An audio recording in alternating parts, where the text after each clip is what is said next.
Hey YouTube, Marshall here. Welcome back to the Realignment. As you all know, especially as we're nearing 400 episodes, the Realignment publishes a whole different set of episodes. Sometimes we go different styles, different weeks. Past few episodes have included things like Neil Howe and Peter Turchin, where I'm talking with big thinkers who have big theories about confronting the issues of our times. Other times, we're going to do the Amy Finkelstein episode from last week, focused on a wonky dive into healthcare, what's actually going on there and going wrong in the first place, plus something that kind of works towards a solution. Today's episode is the third style episode I like to do. It's focusing on history, seeing how we can learn from previous figures, different eras, and frankly, just different periods as they approach challenges which look equal to or are greater than those we face today. I'm speaking with Leebaert. He's got a new book out. It's called Unlikely Heroes. It's focusing on the Great Depression and World War II era, looking at them through the lens of FDR and the four lieutenants who helped him lead America through these two periods of crisis. It's always great not just to talk about the big theory of these periods, but actually look at the individuals who actually led moving forward. Especially as we're looking at presidential candidates today, understanding the type of people we're going to work under them is a really critical and frankly undercounted part of actually deciding who should be president. So hope you all enjoy this conversation and understand how this fits into the rest of the work I'm doing for this show. Leebaert, welcome to the Realignment. Thank you. It's a privilege to be included. Yeah, I'm really excited to speak with you. As I've said to listeners, I've wanted to do more episodes focused on history and a lot of the new books that are coming out. So you are perfectly fitting into that approach. So first question just to ask you is, why publish this telling of history, this kind of revision of our understanding of FDR's presidency right now at this moment? You've written a bunch of works of history. I think all those works tend to maybe coincide with certain moments, but why this book right now? Well, two reasons. One, it's startling how little has been known about Franklin Roosevelt and about FDR's presidency, despite all the writings, the cottage industry of books on FDR. And two, because of the parallels between that desperate era of the Depression, of World War II, and today. And we can see such parallels on a range of issues, whether it's violent political extremism from the left, from the right, whether it's climate emergencies, to think of the Dust Bowl of the 1930s, whether it's expanding the Supreme Court, or indeed whether it's America's altering role in the world. There are lots of these parallels, and I might want to add a third reason, because the Biden administration came into office with the declared intention of emulating FDR and the New Deal. And this, to be sure, is the last president that we'll see that was even born in that era. So for these three reasons, it struck me that the subject was ideal for this moment. So I really appreciate this as an interviewer, you just sort of setting up those three different buckets that we could go through. So let's just go to the first one, the additional work you thought was necessary to add to the FDR canon. I think our particularly well-read listeners will think of No Ordinary Time. We had Jonathan Darman on to talk about his book about FDR last September. What would you say is the conventional understanding of FDR's presidency, and where do you diverge and add to that via revisionism? Nearly all writings on Franklin Roosevelt, No Ordinary Time is Exhibit A, really parrot the iconic original histories that were produced in the 1950s by the New Dealers. The Robert Sherwood biography was the first, coming out in 1949, winning the Pulitzer on Roosevelt and Hopkins. Also winning the Pulitzer were Schlesinger's 3 volumes on the age of Roosevelt, and the iconic biography by Frank Friedel, and on and on. these New Dealer histories really laid the groundwork, which by and large subsequent historians have echoed, just adding in new anecdotes. But the basics, the very basics of the Roosevelt presidency have been overlooked. For example, it had not even been understood how that administration was led, such as by the so-called four lieutenants, his closest associates, who were at the top from the very beginning to the very end, and who, oh, by the way, were equally as crippled, to use a term of the day, as was the president that brought them into office. These are the fundamentals of the Roosevelt presidency and many, many others that have been overlooked. And who are those four lieutenants? Well, only four hands-on operators were in this administration from its fraught early months, beginning in March 1933 under the old constitutional calendar, until FDR died in April 1945. Only four at the top, whom he drew in very, very close. Harry Hopkins, who was 41 at the beginning, was the de facto Secretary of Public Welfare during the 1930s. And then during the war was FDR's closest political military advisor. But Harry Hopkins was torn to pieces inside by ulcers and by a cancer operation in 1937 that made him frail and often wheelchair bound. The pathology there was that Hopkins would throw out his medicine, flush his nutrients down the toilet, and the sicker that Harry Hopkins got, the closer he was drawn to FDR. The second of these four pivotal advisors were Harold Ickes, the vastly powerful Secretary of the Interior, and easily the most powerful figure within FDR's cabinet. Ickes, by any definition, was what we call bipolar. And at the time, it was known as manic depression. There were many, many days when Ickes simply could not speak. He self-medicated on Nembutal and whiskey, and his emotions swung between unaltered joy and terrible, terrible sadness. Yet, like Hopkins, he was a brilliant administrator, and FDR again brought in the wounded and the so-called cripples close to him. The third of these powerful figures was Frances Perkins, the first woman to serve in a presidential cabinet, and the iconic Secretary of Labor, who introduced most of what we now understand as the reforms of the New Deal, such as Social Security, such as labor law, such as outlawing child labor. But Frances Perkins was nearly pathologically sad and lonely.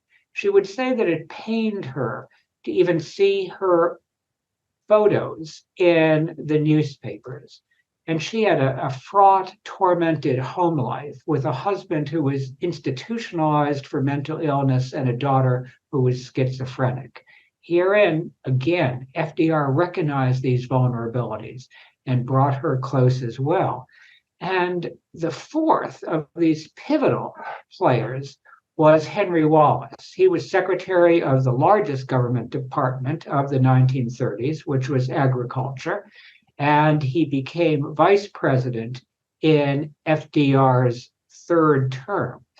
But Wallace had what the New York Times called a freakish intellect that separated him from so many of those who should have been closest around him. Whereas he could speak as an equal with Einstein and with the great economist John Maynard Keynes, and indeed with FDR, who had a keen intellect of his own. Henry Wallace was well removed from his family and his friends. And as his family has recently revealed, it's likely that he suffered from Asperger's syndrome.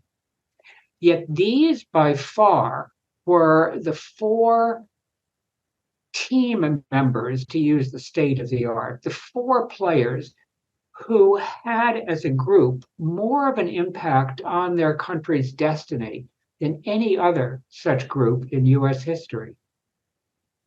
So a bunch of questions emerge from that. But number one, I find what's interesting here, and you said Hopkins was the Secretary of Public Welfare. What was the actual title he held?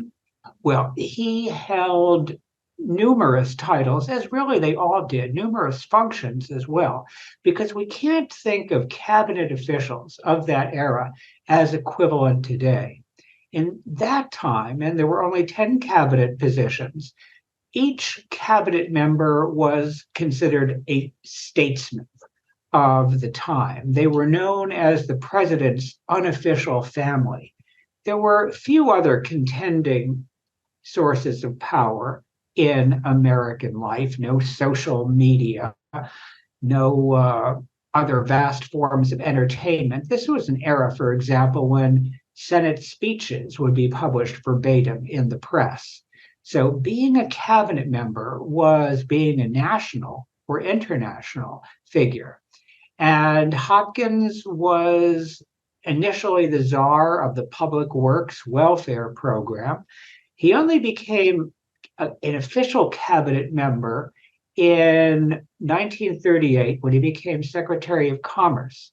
But we can't be thinking of a cabinet as simply the men and now women gathered around a long oak table. Cabinet truly means the inner core, the true center of power in a presidential administration. And this group of four was the core, enduring, tough, liberal entity of the ongoing administration. And a final observation is that FDR would have been extremely unlikely to accomplish what he did, both on the domestic front and internationally, without these four. So the interesting thing that comes to mind, obviously, Henry Wallace eventually became vice president, but you introduce him as Secretary of Agriculture. The three departments that we really focused on in that introduction, Secretary of the Interior, Secretary of Labor, Secretary of Agriculture, these are not, in today's politics, considered high prestige departments, other than, Elaine Chao, because she was, the wife of, Senate Minority Leader Mitch McConnell. Most folks, even in DC, would probably not know these secretaries off the top of their head. So I guess the question to you is, were these departments more important back then, or is just the fact that you had the statesmanship and leadership management talent combined with the lack of, there weren't even White House chief of staffs back then. So there was just a different structure. There was no National Security Council. There was no National Economic Council. So the very structure of the executive branch was just so different that even if you had a less important quote unquote title, by nature of the power vacuum, you could do more. So how should we think about these dynamics? You're entirely right. The structures were strikingly different. Who today, for example, would think of giving a cabinet member a 19-gun salute when he would travel to New York, or indeed see a cabinet member? And frankly, I would be hard-pressed to say who the current Secretary of the Interior is, to see such a figure as a national luminary. But a Secretary of the Interior in that era, Harold Ickes, was so vastly, vastly more powerful for several reasons. Because it was the Great Depression and it was the New Deal, and this was a dozen years, to include World War II, of unrelenting emergency. Also, because FDR brought these tortured, troubled people in close to be his creators and executors of what he wanted to get done. But we must think of FDR in a different way than we've gotten accustomed to seeing him on the newsreels as this genial Edwardian gentleman with his long cigarette holder. From beginning to end in this administration, as he surrounded himself with wounded figures, including his valet, who also was crippled. His legs had been scarred when he was a barber by boiling water, dousing his lower extremities. The core around FDR, the key get things done operators, were all wounded. And FDR himself, as Francis Perkins observed at the funeral, was a tortured, tormented soul. This was a president who would have so many screaming nightmares that the Secret Service would not even barge into his room at night when hearing the screams, as we know from his cousin Daisy Suckley's diary. So FDR, the protean titanic leader, was himself sadly extraordinarily vulnerable. I'd love to hear your thoughts then on whether this model, which kind of we transitioned away from for a variety of historical reasons, whether this model of active, aggressively engaged cabinet secretaries, kitchen cabinets, lieutenants, et cetera, was a more effective model for approaching presidential challenges and organizing the country, in contrast to our much more diffuse and often decentralized version. And the key thing, too, that should also be noted here, the elevation of the vice presidency over the past half century has by necessity changed this dynamic as well, too. It's not just the White House Chief of Staff edition. It's also just the fact that a lot of that energy will be taken up by the Dick Cheneys and the Al Gores and the Joe Bidens of the world. Okay, 2 points on that.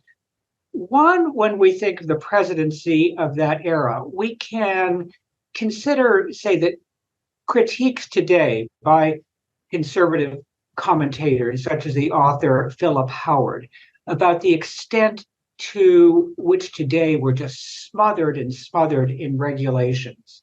Those, frankly, for better or for worse, did not exist at the time. The endless permitting and zoning, for example. It was an era when government, if it was willing, could get things done fast. Again, for better or for worse.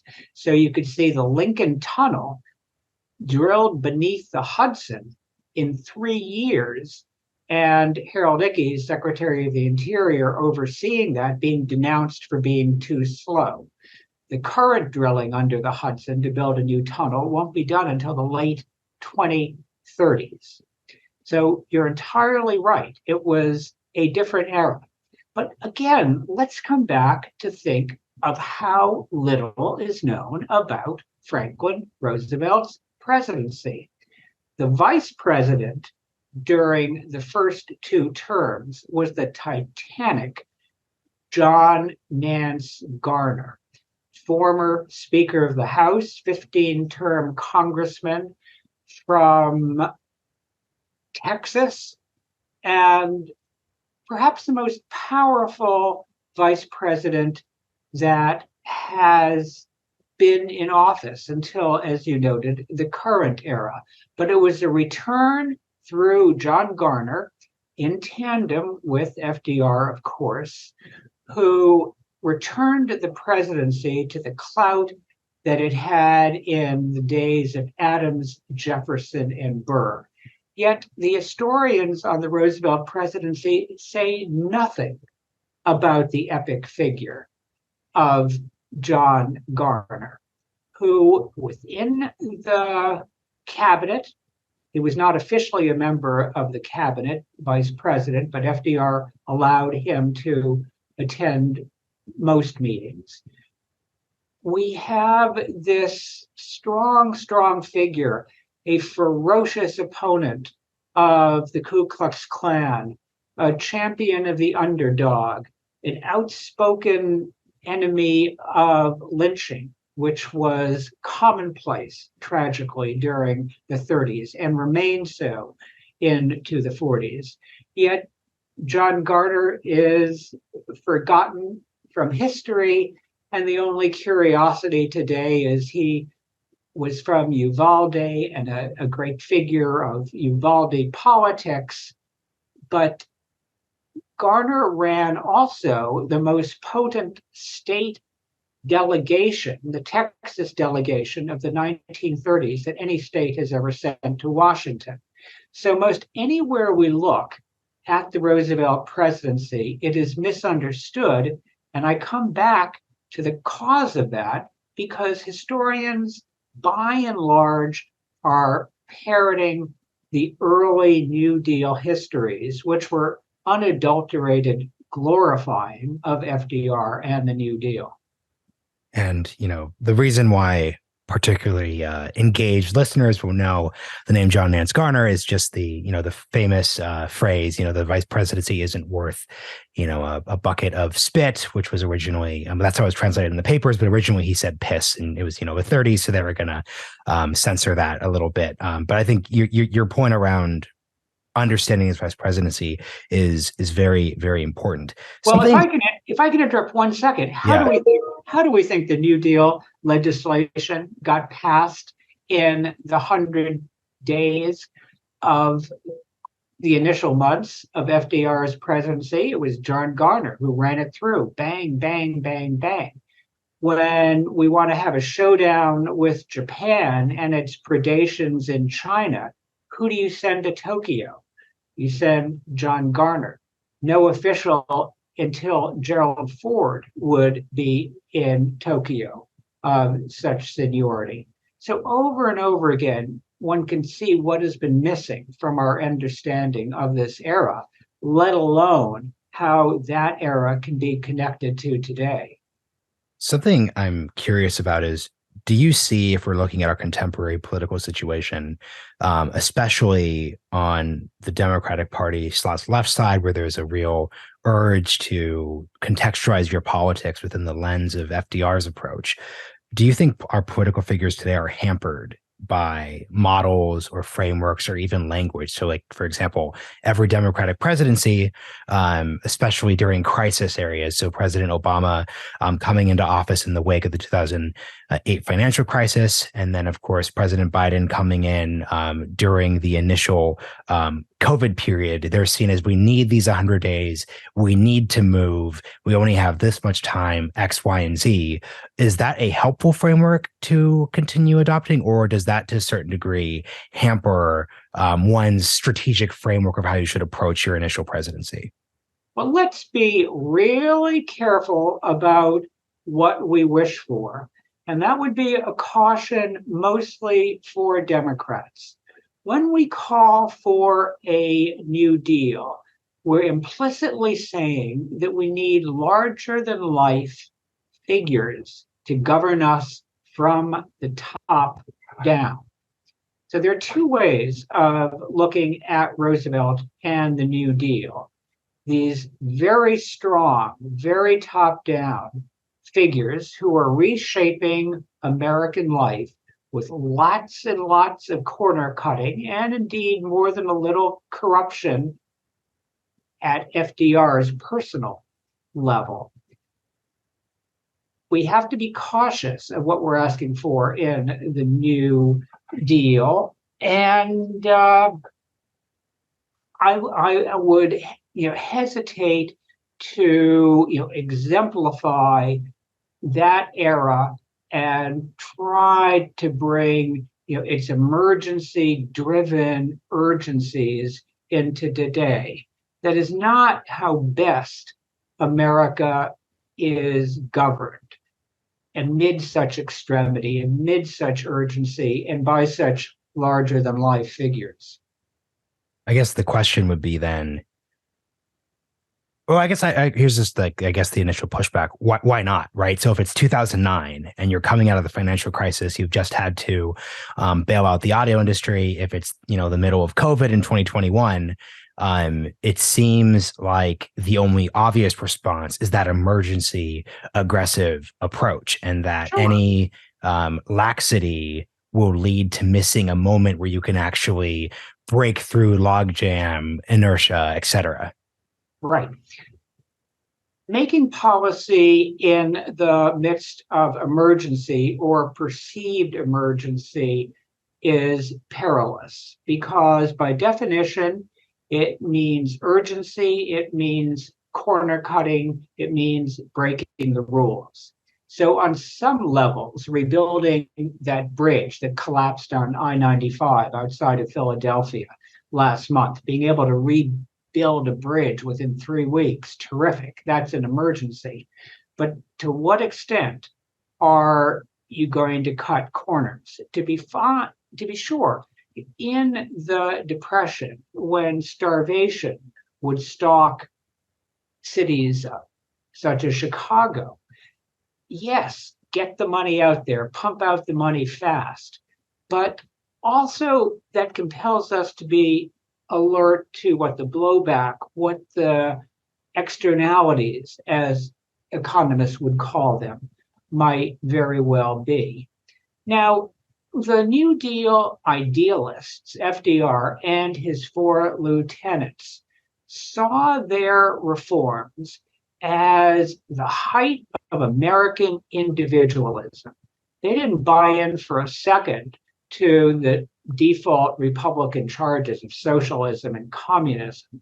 They would respond that the New Deal policies were the best of American individualism because, in their idealistic view, this would lead to a level playing field, regardless of ethnicity, religion, in which place of origin, wealth, in which Americans now would be able to benefit from health care, labor rights, the end of child labor, and would be competing on a level playing field, to use the term of today.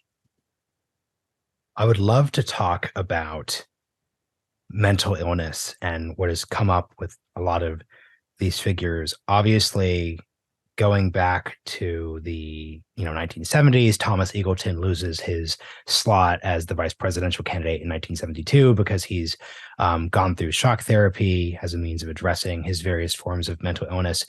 To what degree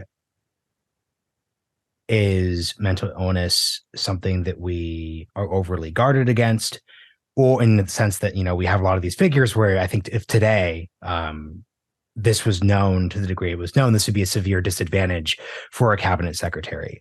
While at the same time, the thing that really changes from my, amateur historian perspective is that post World War II, not only does the United States assume a greater role over international affairs, you have the introduction of nuclear weapons. So stakes become existential in a way they weren't before. And a key achievement / innovation of the New Deal is just the actual impact and size and scope and involvement of government in American life is actually just so much more bigger. So it's one thing if, you have a bipolar cabinet secretary during the laissez-faire 1920s. It's another thing if it's the 1970s or 1980s. Like, how would you think through these dynamics? Eleanor said that her husband, Franklin, only felt comfortable around outcasts. Now, the reasons for that, as one of your previous guests, Darman, a distinguished historian himself, would have explored, who knows where FDR's character developed. But by the time he came to office, he indeed did surround himself with, if not outcasts, then truly, truly troubled individuals, such as Harold Ickes, being bipolar, or Harry Hopkins, extraordinarily self-destructive. But keep in mind that so much of this was hidden from the public. Indeed, that FDR himself had never recovered from polio in 1921, as he tried to convey to the nation. Yes, the nation knew that he had suffered from polio, and indeed he was straightforward and advanced the March of Dimes and funded recuperation center at Warm Springs in Georgia. but it was always presented that he was recovered. Yes, to be sure, he might have to use crutches when walking to the well of the house, but it was concealed at the time that people were crippled. And crippled was the term that was used. And it was a devastating term because there would be no consideration in American life that such injured people really could perform in the workplace, let alone could be president of the United States. So by the time FDR came into office, he too was an outsider, as were the four critical leaders that he surrounded himself with most closely. I want to kind of skip around the three frameworks you offered at the start of the show and just go to the third one you pointed out, which is that Biden very explicitly went out to emulate FDR. He puts FDR's portrait in the White House in a very conspicuous manner that clearly signals things, much as Trump's decision to place Andrew Jackson also signaled aims and perspectives on the crises or the issues facing the country at the time. How would you assess the Biden administration's emulation of FDR efforts? Not just at a policy or political level, but just as a framework for thinking through the challenges they're facing. Well, on the most general level, who could object?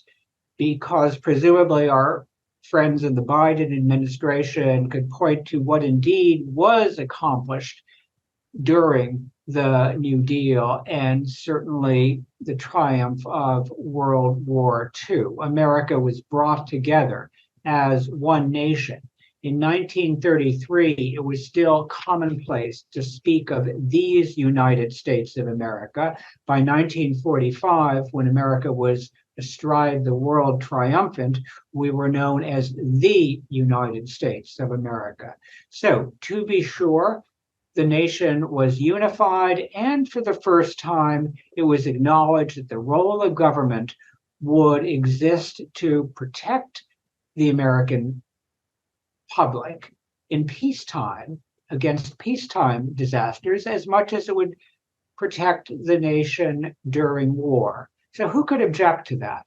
But when one starts generalizing about FDR and the New Deal, it means overlooking much that was amiss in that administration.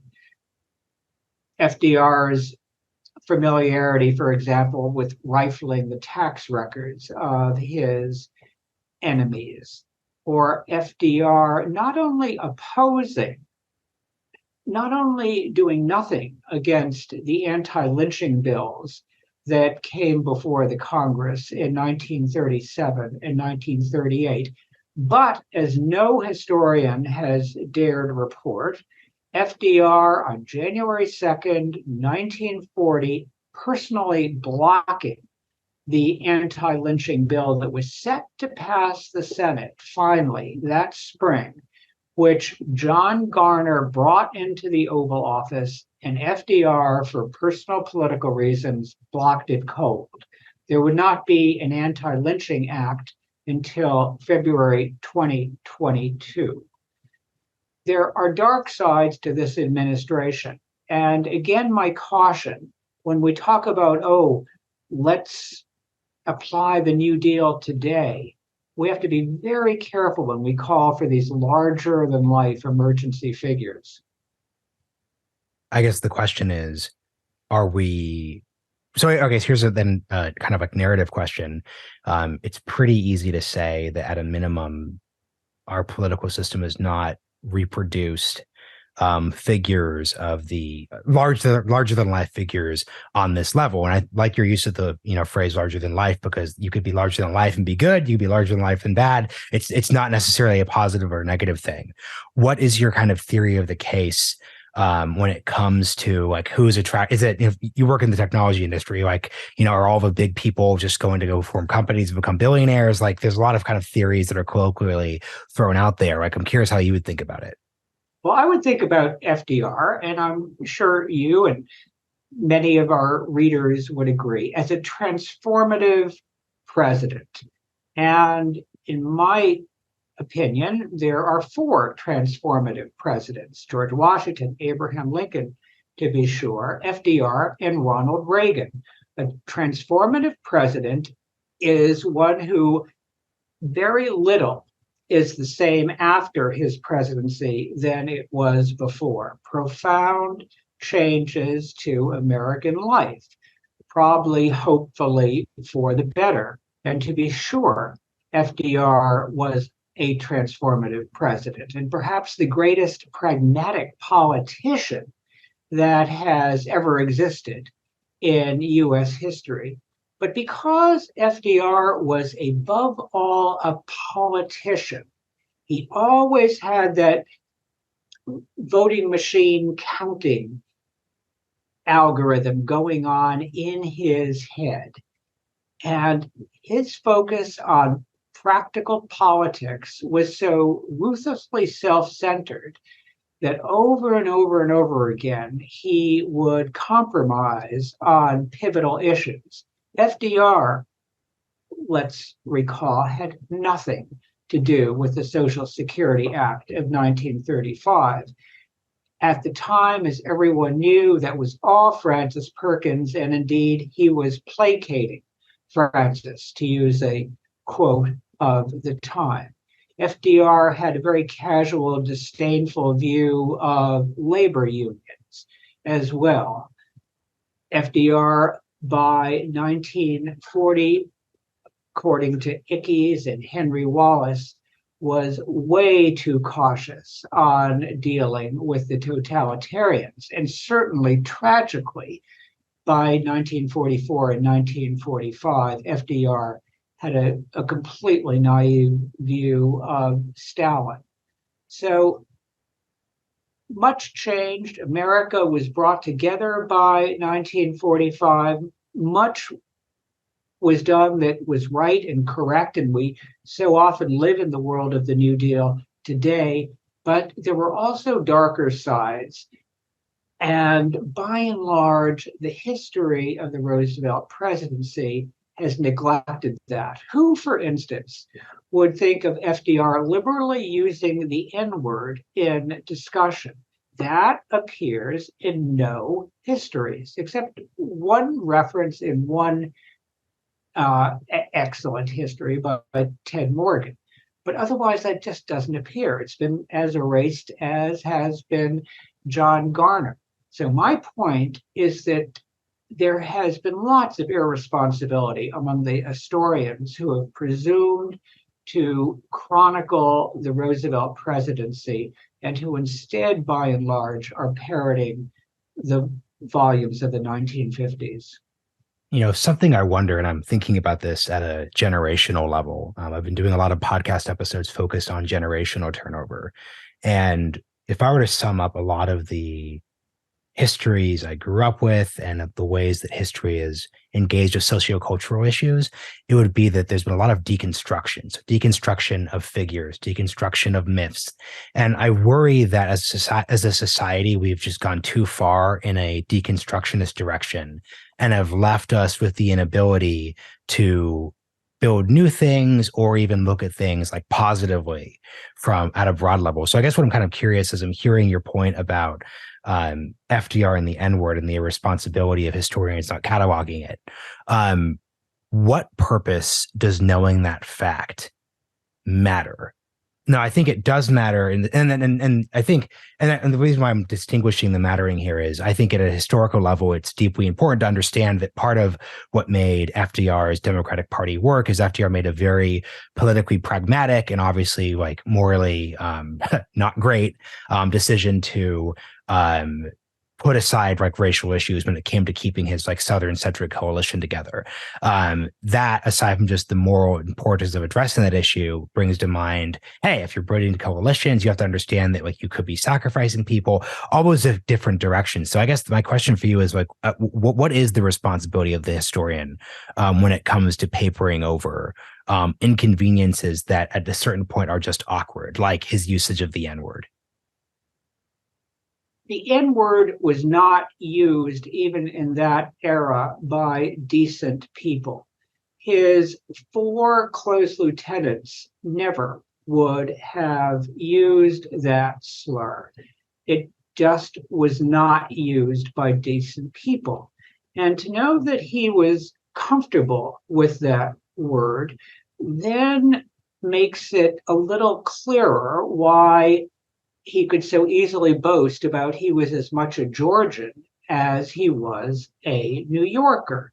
So when we look at who was actively opposing bringing African Americans into the fight as frontline warriors during World War II, who had a well-articulated disdain of the fighting qualities of Black Americans, that would have been FDR. Why not acknowledge what was happening and what was being said rather than always make excuses and create nearly hagiography of this great leader? A great leader, to be sure, but great leaders in a democracy don't have to be nice. And there was much about FDR that was not nice. And a closer, better documented look at FDR and his presidency is not done gratuitously or for the sake of tearing down an individual.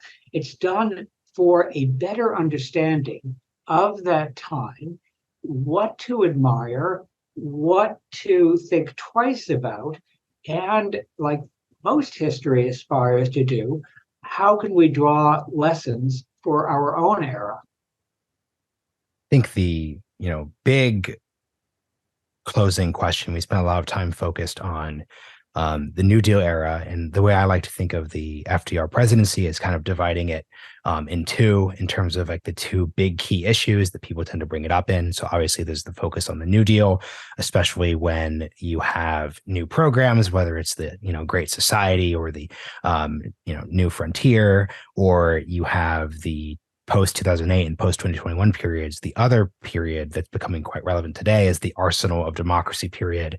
The United States in 1939 is both not ready from a military perspective. The United States is, the 18th or 19th best equipped and ready army in the world. Like famously, they have a massive exercise, and you have, tankers just walking around, simulating their tanks. So that really puts the discussion around, do we have enough artillery ammunition today? In context, we've kind of been here before to a certain degree. But I'd love for you to talk about that rearming period, because today, if you just Google arsenal of democracy, that phrase is going to come up more. To what degree did the players we're discussing today play a role in moving from 1939 to the real triumph of 43, 44, 45? And to what degree do you think America is still capable of achieving similar feats when it comes to ramping up production, improving the military status, et cetera? To be sure, what no historian has observed is that World War II victory would have been exceedingly unlikely had there not been a New Deal. Had America during the 1930s kept limping along through Hoover-type rugged individualism, it would have been very unlikely that there would have been 10 to 15% GDP annual growth rates.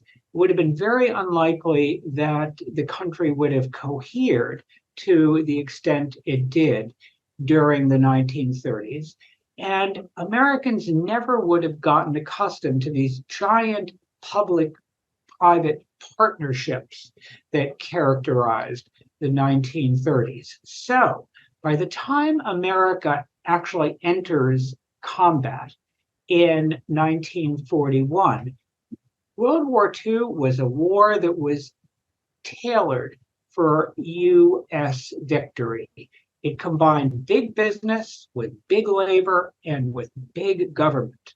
And there's another point to consider about the New Deal. There was nearly a clandestine rearmament effort from the get-go in 1933. FDR, with his great intellect, has so often been overlooked, spoke fluent French, competent German.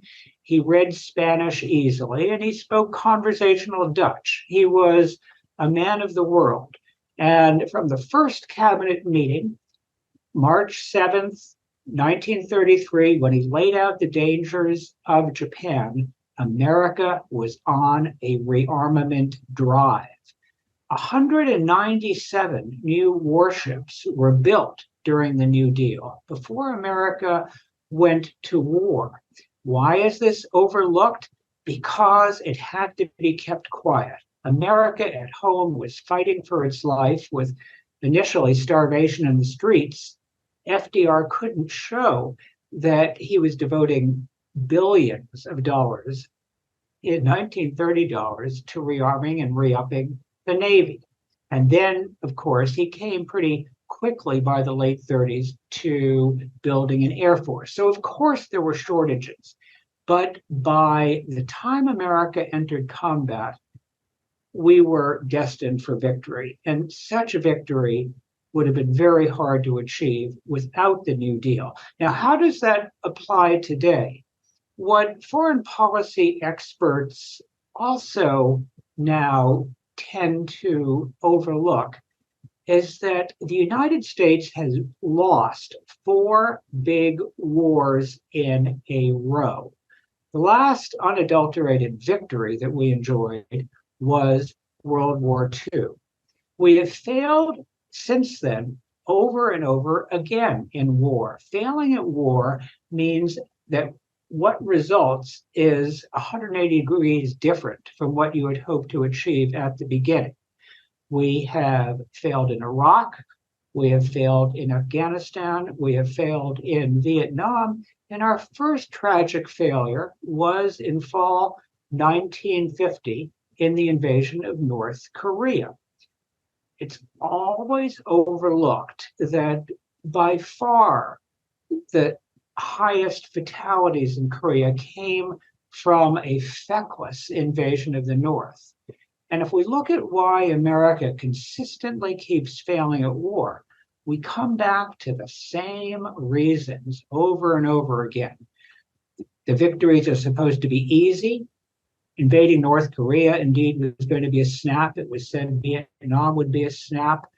In Iraq, it was already mission accomplished, and so forth and so on. Reliance on high tech, the belief that we can convert societies about which we know nothing to the American way. So since World War II, we have gotten into the habit of failing at war.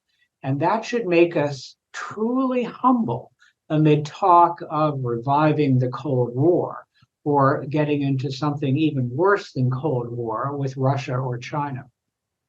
I guess the real thing I just want to add here is because I know there are definitely going to be some libertarians who are screaming about how, in the 1930s, like there's all these studies, all this revisionism. The New Deal didn't save the American economy. What are you saying, Derek? 10 to 15%, GDP growth if we'd done this, and that. The key point that you are making is that, and this is my just critique of the libertarian school on this issue, treating the New Deal as primarily a assessment of GDP growth and what level is the stock market program, I think misses the transformational nature of the project itself. And I just want to make clear that because there are going to be some people who are going to be kind of confused. This has come up on the podcast before. Yeah. You could have had a situation where we maybe had chosen a slightly better policy, or there hadn't been this form of overreach, this or that. But it's the broader national project that is very tied together into the nature of the project during the second part of his presidency that's key there. So I just really wanted to highlight at that point. Yes, indeed. And if I could simply add, of course, it was World War II and the demand level economy that finally pulled America out of the Depression, because the New Deal never swamped an appalling high unemployment rate of 15%. But it doesn't take too much guesswork of alternative history to see that without the New Deal reforms coming fast in March 1933, in my judgment, there would have been outright revolution in the United States. This was an era of communism, syndicalism, fascism, and Nazism. America is not that exceptional that violent extremism from the left or from the right would not have occurred here. And it could have occurred very, very easily here. And that's what the New Deal intervention prevented, as well as getting the country sufficiently united to ultimately save civilization itself during World War II. Very well put. Derek, this has been incredibly helpful. The book is Unlikely Heroes, Franklin Roosevelt, His Four Lieutenants, and the World They Made. You're pretty prolific as an author. Do you have any thoughts on what the next book is? Oh, I'm going to say, because I've got to pay attention to my day job in the tech sector. So we're gonna hold for now. Well, thank you so much for joining me on the Realignment. It's been an honor. Thank you.